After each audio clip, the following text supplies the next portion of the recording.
If you step into the 5,000 acres of the Freetown State Forest in late autumn, the first thing you notice is the suffocating darkness. This dense stretch of Massachusetts wilderness sits at the geographic center of the Bridgewater Triangle, a region steeped for generations in deeply ingrained occult folklore and unsettling urban legends. But in the late 1970s and early 1980s, the folklore was entirely overshadowed by reality. The woods and surrounding towns became ground zero for a string of highly documented, brutal murders and bizarre rituals. These highly localized events sparked what we now call the Satanic Panic, a nationwide cultural hysteria that convinced the American public that organized cults were operating in the shadows of their own hometowns. To understand how true crime and urban legend can fuse together and distort reality, we have to look past the supernatural myths and examine the actual crimes that started it all. The terror began far from the forest canopy, right on the concrete streets of Fall River. On the morning of October 13, 1979, the body of 17-year-old Doreen Levesque was found under the bleachers of a local high school. Over the following months, 2 other vulnerable young women from the area, 19-year-old Barbara Raposa and 20-year-old Karen Marsden, also vanished, only to be found brutally murdered. We are looking at a rapid succession of disappearances and deaths spanning a terrifyingly tight window of just 5 months, from October 1979 to February 1980. Police eventually secured convictions against 2 local men. Andy Maltese was sentenced to life in prison for the murder of Barbara Raposa, and Carl Drew was convicted for his role in the killing of Karen Marsden. The consecutive and exceptionally violent nature of these crimes left the local community reeling. Citizens and law enforcement alike were desperate for a larger structural explanation to make sense of the sudden bloodshed. While Fall River detectives worked the homicides, a parallel investigation was unfolding deep in the Freetown State Forest, where police were documenting a series of highly disturbing discoveries. Officers repeatedly found cattle, goats, and dogs that had been killed and dismembered with surgical precision. Most unnerving to the investigators was the total absence of blood at the scenes, indicating a deeply methodical process. At geographical landmarks like Profile Rock, police cataloged undeniable physical evidence of occult activity. They repeatedly documented remote clearings marked by spray-painted inverted pentagrams, melted candles, and charred bones. The activity escalated to the point that the Massachusetts State Police took extreme action, deploying an undercover detective named Alan Alves deep into the woods to monitor the situation directly. Alves confirmed that multiple, independent groups were actively using the dense forest cover to conduct highly organized, dark rituals. For a terrified public trying to process the Fall River murders, this undeniable physical evidence of actual cult activity provided a convenient, sinister framework. The community now had their explanation. The media and the public seamlessly merged the 2 investigations. They looked at the confirmed forest rituals, looked at the Fall River homicides, and assumed a massive, overarching satanic conspiracy was responsible for it all. This framework immediately infiltrated the legal process. To secure a conviction against Carl Drew, prosecutors relied heavily on the testimony of Robin Murphy. She pleaded guilty to second-degree murder and testified that Drew orchestrated the killing of Karen Marsden as a cult sacrifice. But years later, Murphy recanted her entire confession. She claimed she didn't take part in the killing at all, and only testified to ensure the other alleged participants went to prison. Because of this, the absolute truth of the cult's direct involvement in the homicides remains heavily disputed to this day. The fallout extended far beyond Massachusetts. The blending of genuine tragedy with occult hysteria became the blueprint for the Satanic Panic, a phenomenon that would repeatedly derail and damage the integrity of the American justice system throughout the 1980s and 90s. While dangerous groups truly did operate in the shadows of the Freetown Forest, the ensuing panic proved that a society's hysterical reaction to fear can inflict just as much lasting damage. If you want to explore more historical mysteries where fact and fiction collide, make sure to subscribe. Deep inside Massachusetts' Freetown State Forest lies an area notorious for urban legends and dark folklore. But the most unsettling story hidden in these woods is entirely real.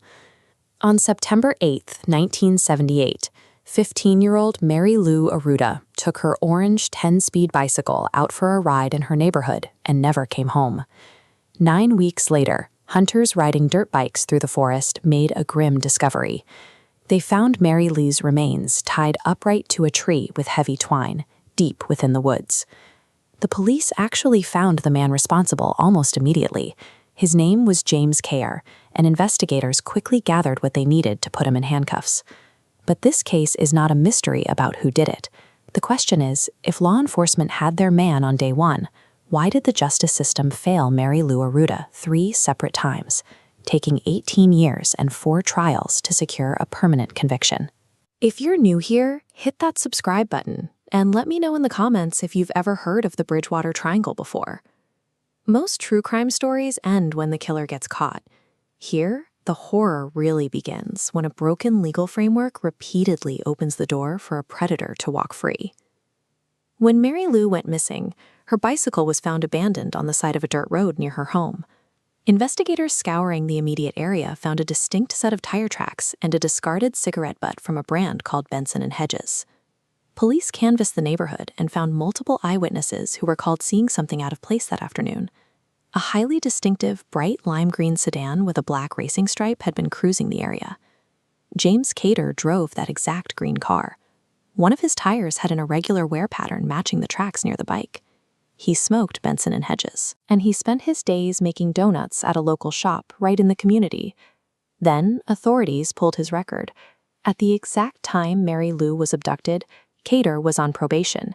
A decade earlier, in 1968, he had kidnapped a 13-year-old girl and tied her to a tree in a nearly identical attack. He had served just 7 years for the crime. With the physical evidence, the eyewitness reports, and a prior criminal record that mirrored the crime scene, the prosecution's path seemed clear. The disaster that followed was a failure of the system itself. The first trial took place in November 1978. The jury quickly found Kerr guilty of first-degree murder and kidnapping, sentencing him to life in prison. But in 1983, the Supreme Judicial Court of Massachusetts threw the conviction out. During the initial investigation, police had used hypnosis on one of their eyewitnesses to help them remember the exact make and license plate of the green car. At the time, courts were cracking down on experimental police tactics. Judges ruled that hypnosis carried a high risk of implanting false memories, meaning any testimony remembered after the session was legally inadmissible. The witness's testimony had poisoned the trial. Kerr faced a second trial in 1986. He was convicted again, but in 1991, the Supreme Judicial Court overturned the verdict a second time. The defense successfully argued that evidence tainted by that same hypnosis session had slipped into the proceedings. Kerr was not winning his appeals because he was innocent. He was winning because the state's legal framework couldn't figure out how to parse its own forensic mistakes, handing a convicted predator multiple resets. By the time the third trial began in 1992, Kerr's defense team decided to completely shift their strategy. Instead of just attacking the physical evidence, they blamed the murder on a local cult. They tapped directly into the era's satanic panic. Freetown State Forest already had a dark reputation, and the defense argued that a notorious local cult leader, Carl Drew, was responsible for Mary Lou's death, claiming groups were seen in the woods with torches. The chaos worked. The jury couldn't reach a unanimous decision, resulting in a hung jury and a mistrial. Kerr had now survived 3 separate attempts to lock him away. When prosecutors prepared for a 4th trial in 1996, Kerr's lawyers filed for dismissal, citing double jeopardy. The motion was denied. The state refused to drop the charges. During this final trial, the turning point arrived. Kerr took the stand and personally admitted to his 1968 crime, abducting a young girl, assaulting her, and tying her to a tree. On December 23, 1996, a jury convicted him of first-degree murder for the final time. To finally defeat procedural loopholes, the prosecution had to weaponize Kerr's own history, shutting the escape hatches the system had spent 18 years leaving open. James Kerr spent the rest of his life behind bars. In January 2016, he became ill and died of cancer at age 69, while in the custody of the Massachusetts Department of Corrections. Mary Lou's mother, Joanne Arruda, told reporters she wasn't jumping for joy at the news of his death. Her relief was much simpler. He was gone, and he would never slip through the cracks of the system again. This case stands as a testament to the endurance of a family and local police who spent decades refusing to let Mary Lou become another urban legend in the woods. Do you think witness hypnosis should ever be allowed in criminal investigations, or is it too risky? Let me know down in the comments, and don't forget to like and subscribe for more deep dives. The Bridgewater Triangle might be famous for its supernatural myths, but the most haunting story in these woods is a very real human tragedy about fighting for justice against all odds. On a summer night in 1971, Norton Police Sergeant Thomas Downey was patrolling Winter Street, an isolated road cutting through a massive marsh. Downey was a grounded, credible officer, the last person expected to file a report on the impossible. But as he drove, a massive shadow suddenly blocked out his headlights from above. Art notes that Downey watched the creature soar directly over his cruiser before it vanished into the tree canopy. His report wasn't a one-off sighting. It sparked a wave of similar claims across the region. If you think there's something still hiding in these swamps, hit like and subscribe, and tell us your favorite local legend in the comments. In the late 1970s, cryptozoologist Loren Coleman began plotting these sightings and realized they weren't random. They formed a distinct geographic cluster. Coleman officially mapped the region and gave it the name that stuck, the Bridgewater Triangle. The triangle is defined by 3 points in southeastern Massachusetts: Rehoboth to the southwest, Abington to the north, and Freetown to the southeast. At its heart sits the 6,000-acre Hockomock Swamp, a bog so dense that historical accounts say the vegetation completely blocks out the sun. This vast, impenetrable terrain acts as a physical anchor for the strange phenomena reported throughout the 200-square-mile zone. The variety of life reported here is startling. In 1977, 4 separate teenagers over a 25-hour period reported the Dover Demon, a hairless, orange-eyed creature with a watermelon-shaped head. A year later, Joseph D'Andrade reported a shaggy swamp ape near Bridgewater that carried a foul, earthy smell and moved with a stiff, mechanical gait. In Rainham, a witness named Bill Russo encountered a 3-foot-tall creature with saucer-like eyes that beckoned him forward, babbling in an unknown language. This account from the local press details a separate sighting from Kathleen Garner, who described a white prehistoric bird with teeth and an 8-foot wingspan that approached her car window. These reports come from unrelated witnesses across 5 decades, yet they consistently describe the same physical dimensions and behaviors, suggesting a persistent, living presence in the area rather than a random series of isolated hoaxes or simple pranks. The activity isn't limited to biological anomalies. The region is also home to reports of phantom panthers and giant snakes as thick as stovepipes. Aerial phenomena are just as common, with frequent reports of spook lights and UFO flaps over the swamp and local dog tracks. Even the ghosts here are unusual. The red-headed hitchhiker of Route 44 appears as a ginger-bearded man in a flannel shirt who hitches rides and then vanishes into thin air while the car is still moving. This collision of cryptids, spectral figures, and UFOs creates a high concentration of anomalies that forces investigators to search for a singular underlying cause. Some researchers point to the region's violent history. The Hockomock Swamp was a key hideout during King Philip's War, a brutal 17th-century conflict between English settlers and the Wampanoag tribe. Local legends suggest this history of trauma resulted in a curse on the land, summoning dark spirits to inhabit the swamp. Beyond the folklore, there are geological theories. Some believe the area's rock outcroppings, or puka stones, possess natural magnetic energies that converge here. This has led to the concept of a window area, a location where magnetic forces might naturally attract or even trap supernatural energy. Folklorist Chris Balzano argues that the intersection of this history and geology creates a location that functions like a living organism with its own dark hunger. Sergeant Downey's 1971 encounter was more than just a scare on a dark road. It was a recorded glimpse into one of the most active paranormal zones in North America. Make sure to subscribe to The Explainer for more deep dives into the unknown, and let us know what you think is hiding in the Hockomock in the comments below.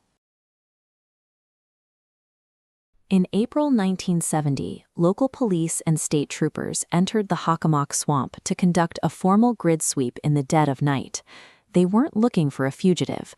They were responding to dozens of reports of a 7-foot-tall, ape-like creature, an animal that witnesses claimed had recently lifted the rear end of a police cruiser entirely off the ground. The search came to a halt when the canine units reached the water's edge.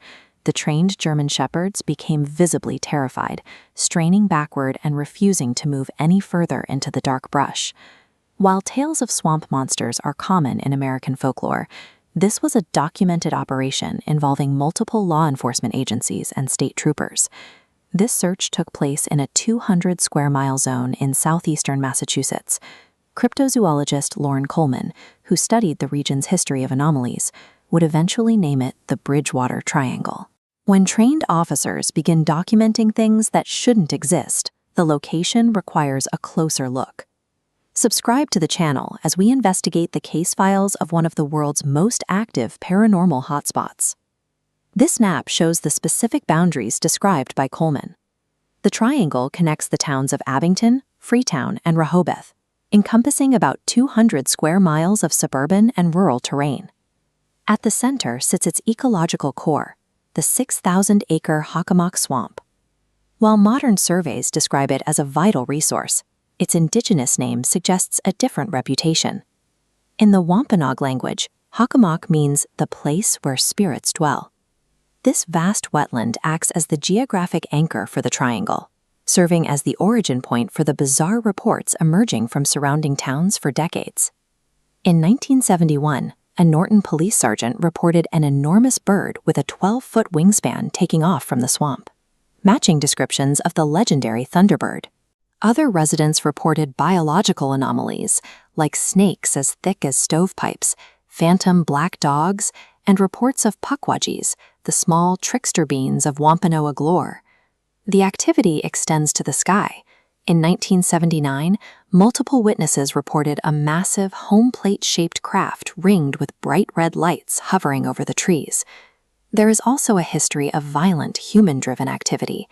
In the Freetown Fall River State Forest, police have investigated ritualistic animal mutilations and sites linked to admitted satanic cults.